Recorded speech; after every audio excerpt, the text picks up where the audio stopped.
মিমি 5 বছরের ছোট্ট একটা মেয়ে ছিল। ভয়ানক গরমেও তার ঠাকুমা তাদের ঘরের পাখা বন্ধ করে রেখে দেয়। মিমি পাখা বন্ধ থাকার কারণ জানতে চাইলে তার ঠাকুমা বলে 10 মিনিট পাখাটা বন্ধ করে পাখাটাকে একটু রেস্ট দিলে তবে সেটা থেকে আরো বেশি পরিমাণে ঠান্ডা হাওয়া বেরোবে। দেখতে দেখতে 1 ঘন্টা হয়ে যায়। মিমি গরমে অসুস্থ হতে থাকে, কিন্তু তবুও তার ঠাকুমা বিমলা দেবী পাখাটা চালিয়ে দেয় না। ঠাম্মা, এবার ফ্যানটা চালাতে দাও না, খুব গরম লাগছে। তুমি তো বলেছিলে 10 মিনিট বন্ধ করে রাখতে, এখন তো 1 ঘন্টা হয়ে গেল। এবার একটু পাখাটা চালাতে দাও। তোর সাহস তো কম না, জন্মাতেই আমার ছেলেটাকে খেয়ে ফেললি, তাও তোর লজ্জা নেই? একটু পাখাটা অফ করে ইলেকট্রিক বিলটা বাঁচাচ্ছি, সেটা কি তুই বুঝতে পারছিস না? তুই কি আমাদের সবাইকে খেয়ে তারপরে শান্তি পাবি? বিমলা দেবীর কথা শুনে অদিতি সেখানে চলে আসে। অদিতি মিমির মা অর্থাৎ বিমলা দেবীর ছেলের বউ ছিল। বিমলা দেবীর ছেলে আজ থেকে 3 বছর আগে কারখানায় কর্মরত অবস্থায় হৃদরোগে আক্রান্ত হয়ে মারা যায়। তারপর থেকে অদিতি জামা কাপড় সেলাই করেই তাদের ঘরের সমস্ত খরচা বহন করে। আপনি কেন শুধু শুধু আমার মেয়েটাকে এতগুলো কথা শোনাচ্ছেন? আপনার মধ্যে কি মায়া মমতা বলে কিচ্ছু নেই? এইটুকু একটা বাচ্চা মেয়ে গরমে ঘেমে স্নান করে গেছে, আর আপনি নিজের জেদ বজায় রাখার জন্য পাখাটা বন্ধ করে রেখেছেন।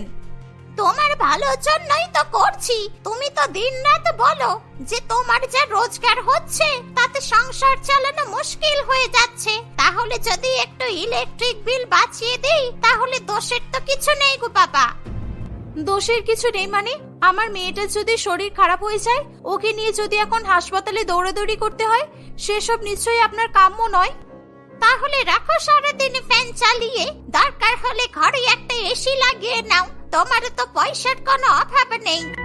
প্রত্যেকদিন সকাল বিকেল এত এত জামা কাপড় সেলাই করছি শুধু তো মেয়েটার ভবিষ্যৎ পাল্টাবো বলেই, আর সেটার জন্য যদি আমার সমস্ত পুঁজি দিয়ে ঘরে এসি কিনে লাগাতে হয়, আমি তাও কিনবো।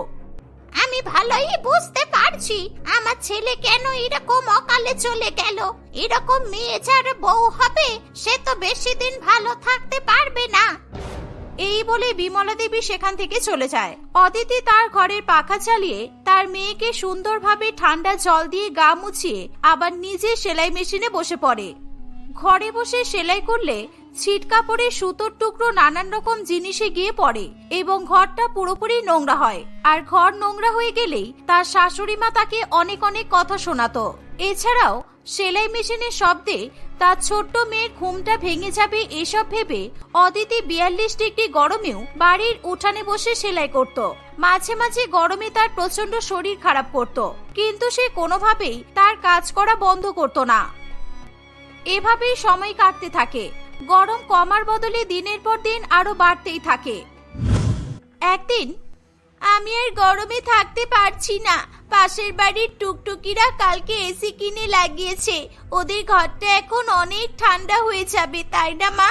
আমাদের ঘরে কবে এসি লাগাবে? আর একটু ধৈর্য ধর, আমি আর কয়েকটা টাকা জমাই। তুই তো বড় হচ্ছিস, তুই তো বুঝিস বল, এরকম ছোটখাটো সেলাই করে বেশি টাকা তো ইনকাম করা যায় না। আর কয়েকদিন একটু অপেক্ষা কর, তারপর ইনস্টলমেন্টে এসি না হলেও একটা কুলার তো কিনতেই পারবো। ততদিনে আমি যদি গরমে মরে যাই, আমি তো আর এই গরমে থাকতে পারছি না মা। এরকম কথা একদম বলবি না মিমি, আমি তো তোর জন্যই এত কিছু করছি। আমি তো বলছি টাকা জমিয়ে ফেলেছি, এই দেখ আমার কাছে কত টাকা আছে, আর কিছুটা টাকা জমিয়ে ফেললেই একটা কুলার কিনতে পারবো। তখন আমরা দুজনে আরাম করে ঠান্ডা কুলারের ঘরে ঘুমাবো, কেমন? এই বলে অদিতি তার হাতের টাকাগুলো তার মেয়েকে দেখাতে থাকে। এমন সময় বিমলা দেবী এসে অদিতির হাত থেকে সমস্ত টাকাগুলো ছিনিয়ে নেয়। দিনরাত ঘরে কান্নাকাটি করতে থাকবে যে তোমার রোজগারের টাকায় সংসার চলছে না, আরো কিছু করতে হবে। আরো কত নেকা কান্নাই তো কাঁদো তুমি। এদিকে তলে তলে এতগুলো টাকা জমিয়ে রেখেছো, নিশ্চয়ই এখান থেকে পালিয়ে যাওয়ার প্ল্যান করেছো, তাই না? না মা, পালিয়ে আর কোথায় যাব? আমার তো আর কোনো যাওয়ার মতো জায়গা নেই। আমি ঘরে কুলার কিনে আনবো বলেই টাকাগুলো জমিয়েছিলাম। এই গরমে তো আপনারও কষ্ট হচ্ছে, বলুন। একদম মিথ্যা কথা বলবে না। ওই 2-4টে ব্লাউজ সেলাই করে কেউ এত টাকা কামাতে পারে না। নিশ্চয়ই আমার ছেলের টাকা এগুলো, আর আমার ছেলের টাকা যখন, এগুলো আমার কাছেই থাকবে। ও ঠাম্মা, টাকাগুলো দিয়ে দাও না, ওটা দিয়ে মা কুলার কিনবে বলেছে। আমি আর গরমে থাকতে পারছি না ঠাম্মা। বিমলা দেবী মিমির কোনো কথাই শোনে না। সে টাকাটা নিয়ে সেখান থেকে চলে যায়। এভাবে আরো দিন কাটতে থাকে, আর সময়ের সাথে সাথে পাল্লা দিয়ে গরমও বাড়তে থাকে। প্রখর রৌদ্রের তাপে অদিতির টিনের ছাদের ঘরগুলো যেন অগ্নিকুণ্ডে পরিণত হয়। গরমের মধ্যে মিমির শরীর খারাপ লেগেই থাকে। অদিতি কখনো তাকে নুন চিনির জল খাওয়ায়, আবার কখনো পাশের বাড়ি থেকে ঠান্ডা জল এনে সেই ঠান্ডা জলে তাকে স্নান করায়। কিন্তু মিমি তবুও কিছুতেই পেরে ওঠে না। এমন অবস্থায় অদিতি তার দোকানে আসা গ্রাহকদের কাছে টাকা পয়সা ধার চাইতেও লজ্জাবোধ করে না। মিনা বৌদি, আমাকে 5,000 টাকা ধার দিতে পারবে? তুমি তো আমার অনেক দিনের চেনা কাস্টমার, তাই তোমাকেই আমি সাহস করে বললাম। তোমাকে তো আমি ভালো মানুষ ভাবতাম, তুমি যে তলে তলে এমন চালাক তা তো জানতাম না। যেই দেখলে আজকে আমি আমার স্বামীকে নিয়ে তোমার দোকানে এসেছি, অমনি আমার কাছ থেকে টাকা ধার চেয়ে বসলে। তোমার কি মনে হয় আমার স্বামী টাকা কামায় তোমাদের ধার দিয়ে টাকা নষ্ট করার জন্য? আমি দাদাবাবুকে সত্যিই খেয়াল করিনি, আমি শুধু তোমাকেই জিজ্ঞাসা করলাম। তুমি তো আমার দোকানের অনেক পুরানো কাস্টমার। আমার 5,000 টাকার খুব দরকার। 5,000 টাকা হলেই আমি ইনস্টলমেন্টে একটা কুলার নিতে পারবো, না হলে এই গরমে আমার মেয়েটাকে আমি বোধহয় আর বাঁচাতে পারবো না। গরিবদের এত বড় বড় শখ করা ভালো নাই, বুঝলে? ভগবান যা দিয়েছে তাতেই সন্তুষ্ট থাকার চেষ্টা করো। তোমার মেয়ের আবার এত বড় লোকই চালাকি শুনি যে ঘরে কুলার না লাগালেও ঠিক থাকতে পারবে না। আমাদের তো টিনের ছাদ, তাই ঘরগুলো খুব গরম হয়ে যায়। ও তো বাচ্চা মানুষ, ওর তো এত সহ্য ক্ষমতা নেই। আপনাদের বাড়িতেও তো বাচ্চা আছে, আপনারা তো ভালোই বুঝবেন। দেখেছো মিনা, এই মেয়ের সাহস দেখো। আমাদের ছেলে মেয়েদের সাথে ও নিজের মেয়ের তুলনা করছে। আমার বউ তোর দোকানে ব্লাউজ চুড়িদার সেলাই করতে না এলে তোর মেয়ে তো খেতেও পাবে না, তারপরেও তোর সাহস হয় আমার ছেলে মেয়েদের সাথে তুলনা করার? ঠিক আছে, আমার ভুল হয়ে গেছে। আমি হাত জোড় করে আপনাদের কাছে ক্ষমা চেয়ে নিচ্ছি। আপনারা দয়া করে আর কথা বাড়াবেন না, আমাকে ক্ষমা করে দিন। এই বলে অদিতি আবার নিজের সেলাই মেশিনের কাজে ব্যস্ত হয়ে পড়ে। তার মেয়ের শরীর ঠিক করার জন্য সে কোনো উপায় না পেয়ে তার একমাত্র ইনকাম করার পথ সেলাই মেশিনটাও বিক্রি করে দেয়। সেই টাকা দিয়ে সে একটা কুলার কিনে বাড়িতে নিয়ে আসে। অদিতি সেলাই মেশিন বিক্রি করে কুলার এনেছে দেখে বিমলা দেবী প্রচন্ড রেগে যায়। সে রেগে গিয়ে কাউকে কিছু না বলে মিমিকে প্রচন্ড মারতে শুরু করে। আমি জানতাম এই অপয়া মেয়ে আমাদের সবাইকে না খেয়ে শান্তি পাবে না। প্রথমে আমার ছেলেটাকে খেলো, এখন গরম গরম করে আমাদের আয়ের একমাত্র জিনিসটাও খেয়ে ফেললো। তো শান্তি হয়েছে তো? তুই তো আমাদের সবকিছু ধ্বংস করে দিবি বলেই এই পৃথিবীতে এসেছিস। আমি কি করলাম ঠাম্মা? তুমি আমাকে কেন মারছো? তুমি আমার সাথে এমন কেন করো? আমি তো তোমাকে কত ভালোবাসি, তবুও তুমি আমাকে মারছো। আমার লাগছে। এই সমস্ত কিছু নিজের চোখে দেখতে পেয়ে অদিতি তার চোখে জল ধরে রাখতে পারে না। আপনি এবার থেকে নিজের রোজগার নিজে করে নেবেন।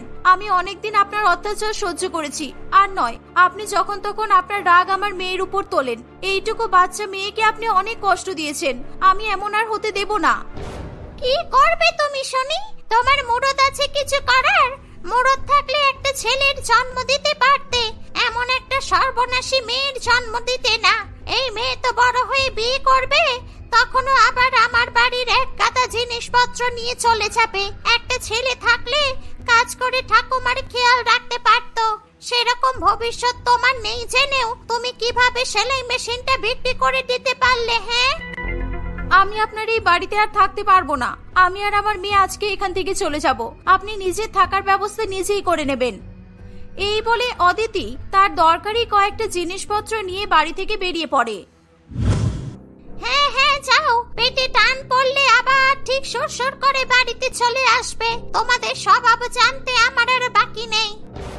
অদিতি বিমলা দেবীর কোনো কথাতেই পাত্তা দেয় না। সে মিমিকে নিয়ে পথের পর পথ হাঁটতেই থাকে। গরমে তার মাথা ঘুরে এলে কিছুক্ষণের জন্য বিশ্রাম করে, আবার তারা পথ চলতে শুরু করে।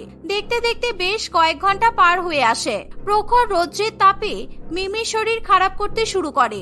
সে কেমন যেন নেতিয়ে পড়ে। তার এমন অবস্থা দেখে অদিতি প্রচন্ড ভয় পেয়ে যায়। সে রাস্তার আশেপাশের সমস্ত বাড়িতে গিয়ে একটু সাহায্য প্রার্থনা করে, কিন্তু অচেনা একজনকে সাহায্য করতে কেউই রাজি হয় না। শেষ পর্যন্ত একজন সহৃদয় ব্যক্তি এবং তার স্ত্রী তাদেরকে সাহায্য করার জন্য এগিয়ে আসে।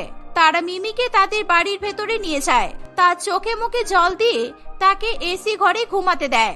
এসিতে কিছুক্ষণ থাকার পরেই মিমির শরীর আগের থেকে কিছুটা ঠিক হয়ে আসে। তোমাদের এমন অবস্থা কিভাবে হলো? আমরা সময় মতো সাহায্য না করলে ওই বাচ্চাটার যে কি হতো উপরওয়ালাই জানে। অদিতি সমরেশ বাবু এবং রঞ্জনা দেবীকে তার সাথে ঘটে যাওয়া সমস্ত কথা জানায়। অদিতির কথা শুনে তারাও তাদের চোখে জল ধরে রাখতে পারে না। আপনারা যে আমাকে আর আমার মেয়েকে সবার মতো ফিরিয়ে দেননি, তার জন্য আমি আপনাদের কাছে চিরকৃতজ্ঞ থাকব। কিভাবে ফিরিয়ে দিতাম? উপরওয়ালা আমাদেরকে কোনোদিনও সন্তান দেয়নি, তাই আমাদের মনে সন্তানের প্রতি মায়াটা যেন একটু বেশিই আছে। আমাদের চোখের সামনে একজন মা সন্তান হারা হবে, এটা কি মেনে নেওয়া যেত বলো তো? আমি জানি না কি বলে আপনাদের ধন্যবাদ জানাবো, তবে যদি আপনারা আমাকে আপনাদের বাড়িতে কোনো কাজ দেন তাহলে মেয়েটাকে খাইয়ে পরিয়ে একটু সুস্থ রাখতে পারবো। আমাদের বাড়িতে তো এখন কাজের লোকের সেরকম ডিমান্ড নেই, তবে আমার দোকানে চুড়িদার কুর্তি সেলাই করার লোকের অভাব আছে। তুমি যদি সেলাই জানতে তবে তোমার একটা পাকাপাকি কাজের ব্যবস্থা করে দিতাম। আপনার দোকানে? আপনার দোকান কোথায়? আমি কি সেখানে আমার মেয়েকে নিয়ে যেতে পারবো? আমি কাজ করলে ও আমার সাথে সাথে থাকবে। এমন হলে আপনি যেটা বলবেন আমি সেটাই করব। শহরের বড় বড় দুটো শপিং মলে আমাদের দোকান আছে, যেখানে শুধু ডিজাইনার কুর্তি আর চুড়িদারে বিক্রি হয়। গত কয়েক মাস ধরে আমাদের কারিগরগুলো ঠিকঠাক ভাবে কাজ সময় মতো দিতে পারছে না, অনেক কাস্টমার এসেও ফিরে যাচ্ছে। তুমি যদি পাকাপাকি ভাবে কাজ করতে যাও তাহলে কাল থেকেই কাজে লেগে পড়তে পারো, আমি তোমাকে অগ্রিম মাইনেও দিয়ে দেবো। আর হ্যাঁ, তুমি তোমার মেয়েকেও তোমার সাথে রাখতে পারো, আমাদের পুরো দোকান জুড়ে এসি আছে, ওর অসুবিধা হবে না। আমি তো সেলাইয়ের কাজই করতাম, আমার নিজেরও একটা ছোটখাটো চুড়িদার কুর্তি ব্লাউজ বানানোর দোকান ছিল। শুধু শুধু বাচ্চাটা ওখানে গিয়ে বসে থাকবে কেন? ও আমার সাথে থাকবে, তাহলে ওকে নিয়ে আমারও সারাদিন সময়টা কেটে যাবে। আর কাল থেকে তোমরা এই বাড়িতেই থাকবে। আমাদের গেস্ট রুমে এসি, পাখা, কুলার সমস্ত কিছুই আছে। আশা করি তোমাদের কোনো অসুবিধা হবে না। সমরেশ বাবু এবং রঞ্জনা দেবীর কথা শুনে অদিতি আবারও খুশিতে কেঁদে ফেলে। পরের দিন থেকে অদিতি রঞ্জনা দেবীর কাছে মিমিকে রেখে শান্তিতে সমরেশ বাবুর দোকানে সেলাইয়ের কাজ করতে যায়। সে সারাদিন এসিতে বসে সেলাই করত, আর মিমিও সারাদিন রঞ্জনা দেবীর কাছে এসিতেই থাকতো। অদিতি বাড়ি ফিরে এসে তাদের এসি ঘরে বিশ্রাম করত। এভাবেই কয়েক বছর কাটে। অদিতি সমরেশ বাবুর বাড়ির পাশে তার মেয়ের জন্য একটা ছোট্ট বাড়ি বানায়। মিমির এখন 8 বছর বয়স, সে স্কুলে পড়াশোনা করছে। এভাবেই জীবনের সমস্ত প্রতিকূলতা পার করে মিমি এবং অদিতি সুখে শান্তিতে জীবন কাটাতে থাকে।